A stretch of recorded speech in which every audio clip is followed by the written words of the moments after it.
Bismillahirrahmanirrahim. Assalamu alaikum all the viewers. Hope so everybody would be fit and fine.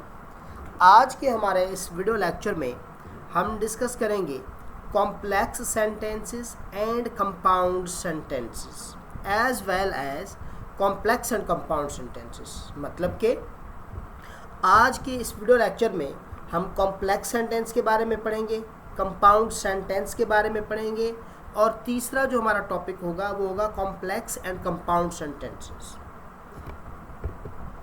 तो सबसे पहले ये चीज़ clear कर लें कि मेन क्लॉज कहें या इंडिपेंडेंट क्लॉज कहें, ये दोनों नाम एक ही क्लॉज के होते हैं, जबकि सबऑर्डिनेट क्लॉज को डिपेंडेंट क्लॉज भी कहा जाता है।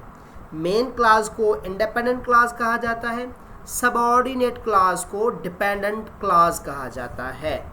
क्लॉज हम इससे पहले वाली वीडियो में डिस्कस कर चुके हैं कि क्लॉज किसे कहते हैं। फिर मैं रिपीट करता चलूँ कि क्लॉज बेसिकली एक ऐसा सेंटेंस होता है जिसमें अपना सब्जेक्ट और अपना वर्ब हो। मतलब कि जो सिंपली एक सेंटेंस होता है उस सेंटेंस को हम क्लॉज कहेंगे। ऑलराइट, सबसे पहले हम डिस्कस करेंगे कि कॉम्प्लेक्स सेंटेंस किसे कहते हैं। What is complex sentence? Complex sentence एक ऐसा सेंटेंस होता है जिसमें इंडिपेंडेंट क्लॉज और डिपेंडेंट क्लॉज दोनों मौजूद होते हैं। एक ऐसा सेंटेंस जिसमें इंडिपेंडेंट क्लॉज भी हो और डिपेंडेंट क्लॉज भी मौजूद हो, उसे हम कहते हैं कॉम्प्लेक्स सेंटेंस। आगे बात समझ में? तो इंडिपेंडेंट क्लॉज और डिपेंडेंट क्लॉज, हम जानते हैं कि जो डिपेंडेंट क्लॉज होता है वो अपनी मीनिंग को मुकम्मल करने के लिए इंडिपेंडेंट क्लॉज पे डिपेंड करता है।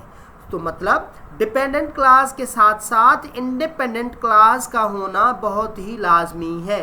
तो ऐसे सेंटेंस जिनमें इंडिपेंडेंट क्लॉज के साथ डिपेंडेंट क्लॉज हो तो उसको कॉम्प्लेक्स सेंटेंस कहा जाता है। या आप एग्जाम्पल में देखें, आप I washed the car after I came home.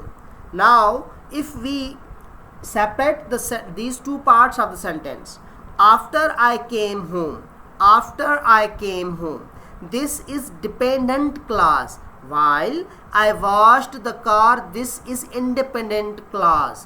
अब ये जो dependent clause है after I came home, ये हम अकेला या अलग से एक सेंटेंस नहीं लिख सकते क्योंकि इसकी मीनिंग जो है वो इनकम्प्लीट है।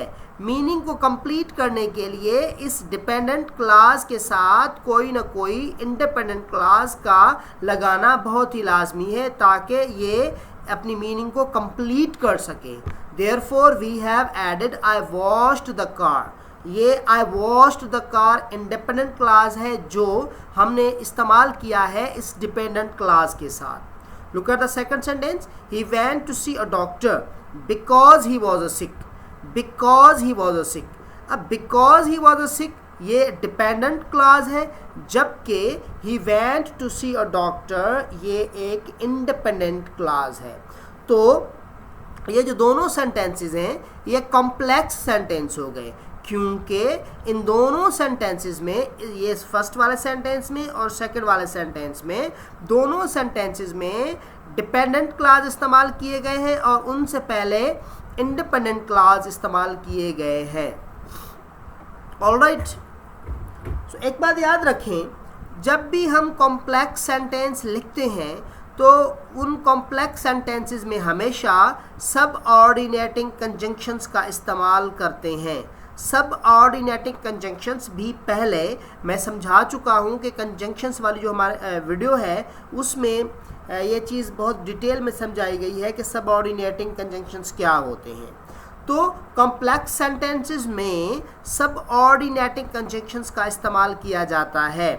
After, although, because, before, even though, however, if, since, so that, unless, when, while, whenever, ये सारे के सारे सब ऑर्डिनेटिंग कंजंक्शंस हैं। यहाँ पे देखें आफ्टर का इस्तेमाल किया गया है, ये सब ऑर्डिनेटिंग कंजंक्शन है। यहाँ पे बिकॉज का इस्तेमाल किया गया है, ये सब ऑर्डिनेटिंग कंजंक्शन है। यहाँ पे इवन दो का इस्तेमाल किया गया है, ये भी सब ऑर्डिनेटिंग कंजंक्शन है। जो कॉम्प्लेक्स सेंटेंसेस होते हैं उनमें हम सब ऑर्डिनेटिंग कंजंक्शंस का इस्तेमाल करते हैं ताकि वो क्लॉज को डिपेंडेंट बना सकें। उसके बाद हम डिस्कस करेंगे कंपाउंड सेंटेंस को। कंपाउंड सेंटेंस भी कॉम्प्लेक्स सेंटेंस की तरह क्लॉजेस पर डिपेंड करता है। कंपाउंड सेंटेंस एक ऐसा सेंटेंस होता है जिसमें दो इंडिपेंडेंट क्लॉज हों, जिसमें दो इंडिपेंडेंट क्लॉज हों, मतलब कि डिपेंडेंट या सबऑर्डिनेट क्लॉज मौजूद नहीं होता। एक ऐसा सेंटेंस जिसमें दोनों क्लॉज इंडिपेंडेंट या मेन क्लॉज हों तो उन्हें हम कहेंगे compound sentence. Look at example, his house was huge, it was dirty. His house was huge, it was dirty. If we separate these two parts of the sentences, these two clauses of the sentence, his house was huge and it was dirty, these both clauses can stand as an independent sentences, क्योंकि his house subject हो गया, was verb हो गया, ये clause या मुकम्मल sentence हो गया. It was dirty, it subject हो गया, was verb हो गया.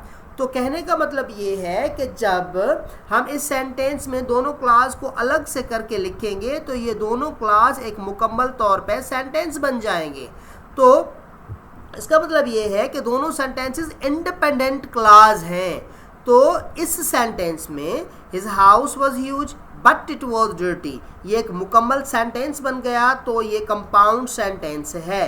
तो कंपाउंड सेंटेंस हम एक ऐसे सेंटेंस को कहेंगे जिसमें दो इंडिपेंडेंट क्लॉज मौजूद हों। उसके अलावा एक और बात यहाँ पे आप याद रखें कि जो कंपाउंड सेंटेंसेस होते हैं उनमें हम सब ऑर्डिनेट जो क्लॉज होता है वो इस्तेमाल नहीं करते, लेकिन हम कंजंक्शंस ज़रूर इस्तेमाल करते हैं। यहाँ पे देखें जैसे कंजंक्शन बट इस्तेमाल किया गया है, अगर आप जो है वो कंजंक्शन इस्तेमाल नहीं कर रहे तो फिर आप जो है वो सेमी कॉलन का इस्तेमाल करेंगे। यहाँ पे जैसे आई लाइक फोटोग्राफी, यहाँ पे फिर ये जो है वो सिंबल इस्तेमाल की गई है, he likes painting, but he likes painting होना चाहिए। अगर हमने बट कंजंक्शन का इस्तेमाल नहीं किया तो फिर हम क्या करेंगे, यहाँ पे सेमी कॉलन का इस्तेमाल हम कर देंगे।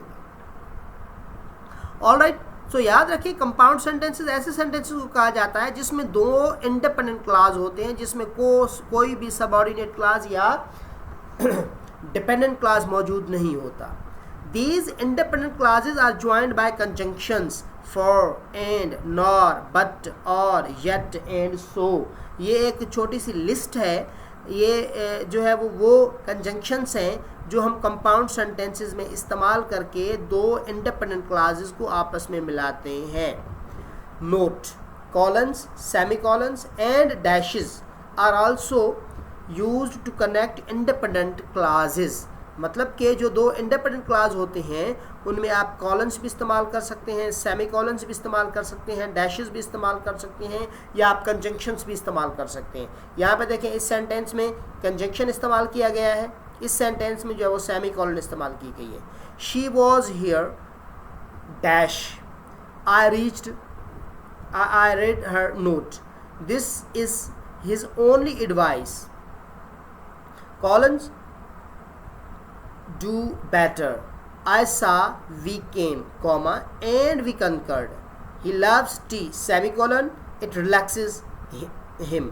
मतलब कि आप या कंजंक्शन इस्तेमाल करें इनमें से, ये जो एक पर्टिकुलर एक डिवाइस बनी हुई है जिसको हम फैन बॉयज़ का नाम देते हैं। फैन बॉयज़, एफ फॉर हो गया, ए फॉर एंड हो गया, एन फॉर नॉर हो गया, बी फॉर बट हो गया, ओ फॉर और हो गया, वाई फॉर येट हो गया, एंड एस से सो हो गया। तो ये जो छोटा सा एक डिवाइस बनी हुई है फैन बॉयज़ जिसको हम पढ़ते हैं, तो ये कंजंक्शंस इस्तेमाल करके हम कंपाउंड सेंटेंसेस बना सकते हैं। उसके बाद जो तीसरी चीज़ हम डिस्कस करेंगे वो है compound complex sentence. Compound complex sentence, एक ही सेंटेंस होता है जिसको हम नाम देते हैं कंपाउंड कॉम्प्लेक्स सेंटेंस का।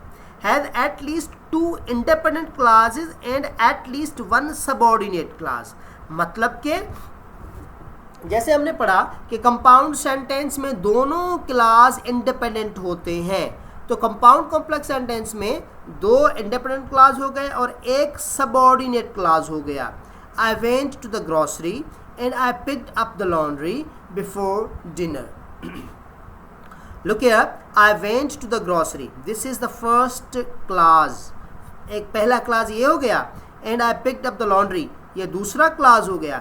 Before the dinner. ये सबऑर्डिनेट क्लास हो गया क्योंकि यहाँ पे सबऑर्डिनेटिंग कंजंक्शन बिफोर इस्तेमाल किया गया है, तो ये सबऑर्डिनेट क्लास हो गया। तो 2 जो इंडिपेंडेंट क्लास हो गए, 1 सबऑर्डिनेट क्लास हो गया। इसको हम नाम देंगे कंपाउंड कॉम्प्लेक्स सेंटेंस का। Look at few more examples. When I got home, nobody was there, so I called mom, who was at work. Subordinate class, subordinate class. So याद रखें 2 सबऑर्डिनेट क्लास भी इस्तेमाल हो सकते हैं। 2 जो है वो इंडिपेंडेंट क्लास हो गए और यहाँ पे 2 सबऑर्डिनेट क्लास हो गए। तो ऐसा सेंटेंस जिसमें 2 सबऑर्डिनेट क्लास इस्तेमाल किए जाएं, 2 जो है वो मेन क्लास या इंडिपेंडेंट क्लास इस्तेमाल किए जाएं, ऐसे सेंटेंसेस को भी हम कंपाउंड कॉम्प्लेक्स सेंटेंस का नाम देते हैं। यहाँ पे सेंटेंस में देखें, because of the pandemic she was laid off but she found a new job after a month and she is launching a new business that's located near our house. अब इस सेंटेंस को जब आप पढ़ेंगे तो इसमें आप 1-2 से ज़्यादा सबऑर्डिनेट क्लॉज मिलेंगे, 2 से ज़्यादा आपको इंडिपेंडेंट क्लॉज मिलेंगे। सो याद रखें, जब एक ही सेंटेंस में 1 से ज़्यादा इंडिपेंडेंट क्लॉज और 1 से ज़्यादा सबऑर्डिनेट क्लॉज इस्तेमाल किए जाएं तो ऐसे सेंटेंसेस को हम नाम देते हैं कंपाउंड कॉम्प्लेक्स सेंटेंस का। उसके अलावा एक और चीज़ जो है वो मैं लाजमी डिस्कस करना समझता हूँ, वो ये है कि ये एक याद रखें कि हमेशा जो डिपेंडेंट क्लास है वो पहले आए या बाद में आए, इट डज नॉट मैटर।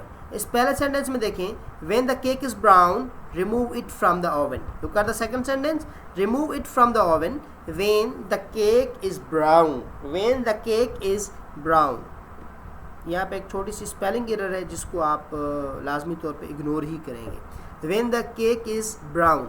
सो याद रखें कि डिपेंडेंट क्लॉज आप पहले इस्तेमाल करें या बाद में इस्तेमाल करें, ये एक ग्रामेटिकल एरर नहीं हो सकती।